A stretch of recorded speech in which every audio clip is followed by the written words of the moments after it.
Hi guys! Welcome back to my vlog at Juresa Vallesta Vlogs. For today's video ay meron tayong aayusing buhok. Yan. So actually yung gagawin natin sa kanyang hair guys ay magto-tone down color at rooting shadow po tayo. So actually si Ma'am Lynn Kagang ay client natin nung last May 21. So yung ginawa natin nung last May 21 sa kanyang hair ay balayad siya sa atin at now ay tumubo na yung kanyang rooting parts. Yung gagawin natin ay kukulayan natin yung rooting parts. So eto, maghahanap tayo ng kulay na talagang compatible sa kanyang hair at para maiba naman yung kanyang look guys. So ito yung gagamitin natin. Maghahanap tayo ng 10.13 tapos 10.61. So paghahaluin lang natin at gagamit tayo ng balancer. Then, yung oxidizing natin ay product from Icon. So, ayan guys, mag-a-apply tayo mamaya sa kanyang hair. So, look at her hair, nag-brazy at talagang nag-yellowish na yung kanyang buhok. So, kailangan na natin siyang i-tone down guys. So, yan, no. So, nag-2:1 ratio tayo guys. Bali, dalawang color at isang oxidant. Then, hahaluin na rin natin ng balancer para maging malambot yung kanyang color. Dahil nga bleaching yung kanyang hair para maging maganda, shiny at smooth pa rin yung kanyang hair. So, ayan guys, inubos ko talaga yung isang tube kasi yung buhok niya talaga ay makapal, mahaba at kukulangin talaga yung isang tube sa kanyang hair. So, nagmix lang ako ng 10.61 din. So, yung 10.61 ay kinuha na natin, bali 80 ml lang siya guys. Then, after that ay haluan natin siya ng oxidant cream ng Icon. Actually, naubusan kasi ako ng Greenwood Premium Series na oxidizing. So, ayan yung ginamit natin na oxidizing cream ay product from Icon or Handle product. Then, hahaluan na rin natin ng pangmalakasan nating balancer. So, ayan mga nilagyan. Konti lang ilagay nyo guys ha. So, pang band protect yan para hindi masira. Kasi nga, diba, bleaching yung buhok ni Madam. So, kailangan natin siyang halagyan ng balancer para hindi mag-frizzy, hindi mag-dry, kahit kinulayan natin. So, actually, May, June, July, August. So, 3 months ago na rin pala guys na nakulayan natin ang buhok ni Madam nung last time. So, bleaching. Nag-foil kasi kami niyan guys. Gumamit ako ng foil niyan. Tapos, meron akong vlog nito guys na ginawa guys. Manoorin niyo sa YouTube at saka sa page ko. So, ayan, halo-halo, mix-mix lang natin mabuti para maging malapuyot, sticky at creamy na yung gamot before natin i-apply sa hair ni Madam. So, ayan, shake, shake, shake, mix, mix, mix. Then, mix well talaga guys para hindi patsi-patsi yung kanyang hair guys. Kasi pag hindi nyo i-mix, ang pangit ng resulta. So, ayan, muna tayo, shadow roots muna tayo. So, tingnan nyo ako guys, yan yung techniques ko guys. Bakit ko ginaganyan? Ba't ganyan yung pag-application ko?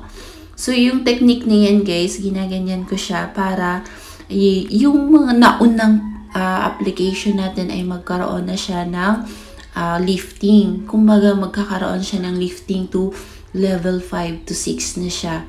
At magiging pantay. Kasi hahabulin natin yung mga parts na nag-block yung tumubo na regrowth parts. So, ayan, nagro-rooting muna tayo dyan. So, nag-umpisa ako dyan sa kanyang outer layer parts ng kanyang hair, guys.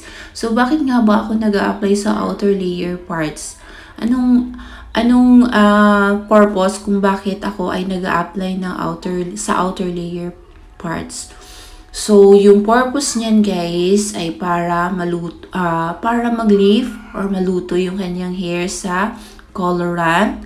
Then, masaturate talaga guys. So, manipis lang yung application guys para tumalab talaga at dumikit. So, kasi kapag sa inner parts ako mag-uumpisa, yung mga nasa outer layer parts ay mahuhuli siya ng luto. Then, hindi siya magiging pantay yung kanyang, actually, magiging level 5 to 6 lang yung kanyang rooting parts na yan. Kasi nagro-root shadow lang ako guys para hindi masyadong as in maliwanag yung kanyang rootings. So, that's why na nag-shadow roots muna tayo. Nag-una muna tayo sa regrowth parts. So, panoorin nyo guys kung paano yung techniques ko guys. Manipis yung paghahawi ko. So, hindi siya malalaking hawi or sectioning. So, rooting parts. So, sabi ni Ma'am Alin, habang siya ay nilalagyan ko ng gamot, ate, ba't para ang lamig ng buhok ng ulo ko? Bakit ang lamig? So, because of the balancer, malamig talaga siya sa ulo, guys. Hindi siya masakit sa anit. Kaya, dinikit natin sa anit yung colorant. So, yun yung, yung purpose ng balancer. So, maganda yung balancer. Malamig siya sa ulo at parang mentol siya. Sabi nga ni Ma'am Lim, ate, parang ang lamig, parang mentol. Sabi niya, sa balancer kasi yan, ma'am. So, that's why na malamig siya at saka parang mentol. Ganun ba ate? Sabi niya ganun.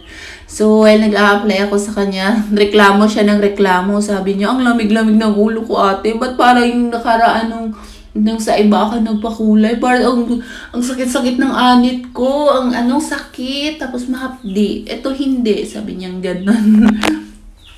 So, ayan mga mi, nag-a-apply pa rin ako sa kanya.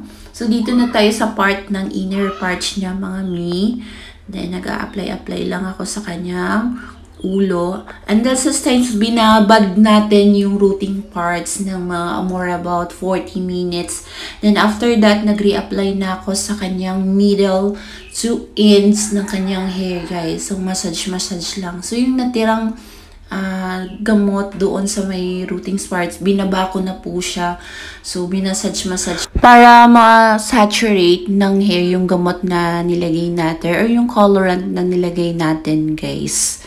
So, yung purpose niya na minamassage, minamulsify natin, then talagang iniigihan natin yung pag-application para hindi siya maging patsi-patsi. Actually, hindi talaga natin mapapantay yung kanyang rooting parts, then kanyang end parts. Kasi nga yung end parts niya ay bleaching, tapos yung kanyang rooting parts ay shadow rooting lang.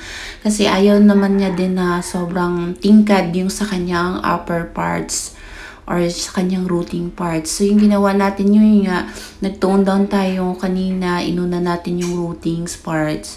So, ayan guys, minamassage lang natin nga, smudge natin maigi hanggang sa masaturate ng hair niya yung colorant na ina-apply natin. So, kung bibili kayo ng mga colorant guys, mas maganda yung recommended ko na colorant ay yung Bremod Premium Series, Bremod na products, Ashley, or ano pa nga ba. Tapos Low Reach, yung mga magagandang colorant. Kung gusto niyo naman ng mga high-end na colorant, so go kayo sa Revlon or go kayo sa L'Oreal, so colors, so maraming magagandang colorant guys. Pero kapag yung mga brand na yan, yung gagamitin nyo guys, so singilin nyo rin si client ng talagang presyo na hindi kayo malulugi guys. So, hindi ko yan in-sponsor yung mga brands na yan guys ha. Bali, sinishare ko lang kung anong mga gandang colorant na gagamitin nyo sa mga client nyo guys. So, after 45 to 55 minutes, ayan, nagbanlaw na tayo at pinatuyo na natin yung kanyang hair. So, bali, meron siyang dalang Brazilian, guys. So, ayan, may Keraglo siyang dala. So, yung ginawa natin ay pinatuyo muna natin yung kanyang hair. Then, after that, ay in-applyan natin yung kanyang hair. So, after apply, ay binabad natin yung Keraglo's Brazilian within 20 minutes, then, ayan, minoblower na natin, guys. Kasi, guys, kapag iba-Brazilian nyo siya ng matagal, ang mangyayari, guys, ay mag-fade yung colorant. At ang mangyayari ay mawawala yung color ni client. So, as you could see, yung naging result ng kanyang hair color ay naging cinnamon ash. So, look at that. Sobrang ganda na ng kanyang hair. At nawala yun na yung yellowish, nawala na yung brassiness, nawala yung parang kalawang na kanyang hair. So, ayan, pinaplansya-plansya na natin. So, yung pagplansya ko kanina sa kanya, guys, ay inigihan ko rin, tapos pinafinishing ko kay Tita Gingy. So, yan na yung naging outcome ng kanyang coloran. So, look at that. Sobrang ganda. Naging cinnamon ash na yung kanyang hair color. Super happy at naging satisfied sa atin si Ma'am Lynn Gagang. So, yan na po yung naging outcome ng kanyang hair, guys. So, makikita nyo sa rooting parts niya ay, di ba, nag-shadow rootings tayo. At pinaliwanag ko na dito na hindi magiging pantay yung kanyang rooting parts doon sa kanyang mid parts to end parts. So, yan na po yung naging outcome ng kanyang hair, guys. So, look at that. Yan. Kasi, di ba, ayun naman yun na sobrang matingkad yung taas. So, nag-rooting parts lang tayo kanina sa kanyang hair, guys. So, ayan, yan na po yung naging outcome ng kanyang hair, guys. Sobrang ganda na. So, look at that. Sobrang shiny, ang lambot, at ayan, bouncy-bouncy na ulit yung kanyang hair dahil tinitment na after coloring ng kanyang hair, guys. Maganda kasi, guys, kapag nagpapakulay si client, kailangan talaga na magpa-treatment siya after coloring. So, yan na yung naging outcome ng kanyang hair, guys. Sobrang ganda na po ng kanyang hair. So, look at that, guys. Naging bagay rin sa kanya yung kanyang color, guys. Sobrang ganda din kasi ni Miss Lynn Gagang eh. Yan o, sobrang kinis din, mistisa. Basta talaga mga kapangpangan talaga guys, sobrang kikinis at sobrang ganda ng mga taga-Pampanga. So ayun guys, thank you for watching. At sa gusto umorder ng Wires Hair product from Wires Hair product like balancer, straight remedy. So umorder lang kayo sa page nila, Wires Hair Products, or just PM me or PM in my account, Jereza Arbaliesta. So pwede din kayo mag-message dito sa aking vlogs to order. So, thank you for watching at maraming salamat sa suporta nyo. Panoorin nyo rin yung YouTube ko, guys. And thank you for watching. God bless you all and I love you all.